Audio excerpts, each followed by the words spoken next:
estamos nunha denominación de orixe donde a lei regula que é un órgano paritario, donde deberá haber o mesmo número de produtores que a de adegas. E o primeiro que nos chama a atención en todo este proceso é que non sabemos moi ben se hai unha proposta oficial e de quen parte. O primeiro que nos chama a atención é que estamos vendo moitos produtores disfrazados de bodegueiros. Chama a atención que nunha denominación de orixe donde a inmensa maioría da base social que lle dá razón de ser a denominación, máis de 3.600 viticultores están na zona do Salnés, que é onde está o problema de rendimientos por maior produción por hectárea. Pero, cando analizamos os datos, vemos que eses 3.600 produtores apenas teñen unha hectárea de media de produción.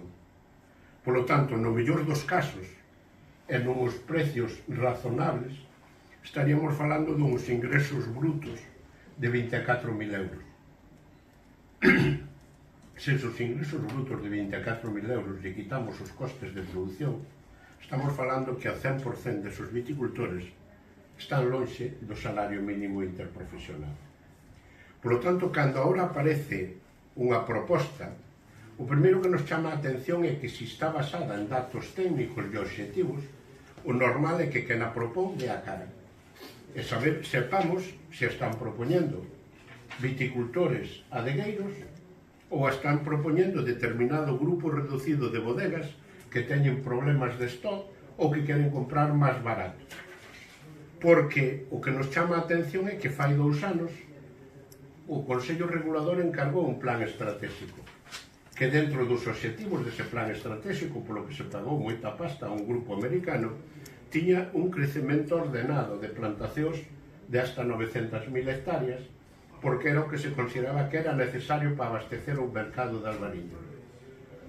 Nin en base a ningún análisis de evaluación dese informe por parte dos mesmos técnicos, parece que xa se cumpliron os objetivos que aqueles que querían facer grandes plantacións xa as puñeron, e agora regulamos sobre os de sempre, sobre a produción de uvas. E además regulamos de forma torticera, porque o propio Consello Regulador, que está amparando reducirlle os ingresos e a produción a estes viticultores pequenos, porque son os que non teñen margen para regular unha finca ca outra. Non teñen margen para que unha finca que produce 12.000 regulala con outra que produce 8.000, entonces fai a media de 10.000, as grandes plantacións sí, pois estamos facendo en base 15 días despois de que o propio Consello Regulador dixera que tuvemos unha cosecha excelente, é dicir, que o problema do rendimento non ten que ver nada ca calidad, que as plantacións de 12.000 kilos producen uve excelentes, segundo o Consello, nun ano no que se dice que se incrementaron as ventas e nun ano que se dice que se incrementaron as exportacións.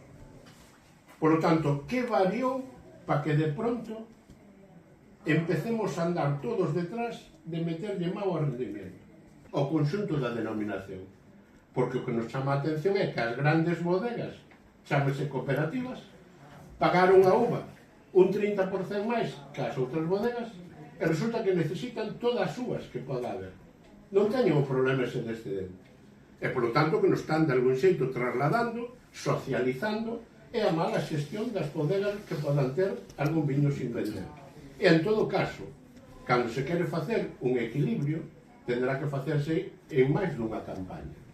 Porque pretender reducir de forma sustancial 2.000 kilos por hectárea significa asumir que no mes de noviembre decidamos que se vai reducir unha produción sin saber como vai vir o año vitivinícola. Porque isto non é producir tornillos en cadena. Dependemos da climatoloxía, dependemos de moitas cousas. E unha denominación ten que ter un volumen de existencias necesario para abastecer o mercado. O peor que lle pode pasar a unha denominación é que por razóns climáticas ou de reducción de estrangulamento de produción deixe de abastecer determinados mercados. Nadie pode vivir por debaixo de coste de produción, porque senón ten que ir a outra cousa. E temos unha riqueza en Rías Baixas, moito máis no Salnés, pero en Rías Baixas, que podemos acabar con ela. Estamos falando de moitas familias 5.000 familias aproximadamente, en todo ou en parte viven do viño, pero se está por debaixo, no campo e no agro, aquí na nosa zona, en Rías Baixas, vai todo a Toxos e a Silvas. Habería un abandono.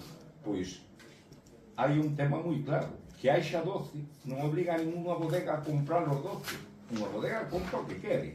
E se un ano non ten moito viño, pois non compra. E despois o reglamento dice que hai dúas formas de reducir cando hai moito viño. Hai unha forma de reducir baixando o cupo como propoñen, ou prensando menos. En vez de ter 0,70, que dice o reglamento que podemos chegar a 0,70, pois con 0,58 prensar menos e ter menos viño. Pero aquel que estea sin viño podrá seguir pensando a 0,70, porque aquí hai quen ten moito viño, pero eu conozco bodegas que estuven nelas, falando con eles, que tiñan cupos por seus distribuidores e non había unha botella máis hasta marzo.